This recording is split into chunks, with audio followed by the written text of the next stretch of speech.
అందరికీ నమస్కారం. రేపు మనకు అమావాస్య వచ్చింది. ఈరోజు త్రయోదశి. రుద్రాభిషేకం చేసుకొని మన కొండే స్వామిని తోడు ఉండి మన జీవితాన్ని నడిపించమని కోరుకుంటాం కదా.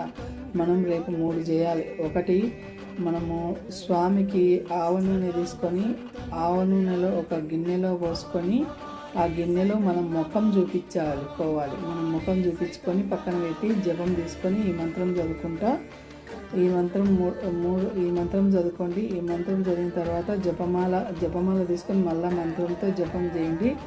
ఎందుకంటే జపమాలలు పిల్లలకి ఇవ్వచ్చు, మనం జపం చేసుకునే పవర్ వస్తుంది. అందుకే నేను 2 పెట్టుకునే ఇద్దరు పిల్లలు. ఈ విధంగా ఆయిల్ మళ్ళీ హోమం చేస్తా పూజారికి లాస్ట్లో పూజారికి దానం చేయాలి ఆయిల్. ఆ విధంగా చేయడం వల్ల మన ఇంట్లో ఉన్న నరఘోష, నరదిష్టి, ఈతి బాధలు, ఎన్నో రకాల చెప్పలేని బాధలు అన్నీ పోతాయి. ప్రతి ఒక్కరు అవకాశం ఉంటే చేసుకోండి, ఆచరించండి, జపం చేసుకోండి. సర్వజన సుఖినో భవంతు.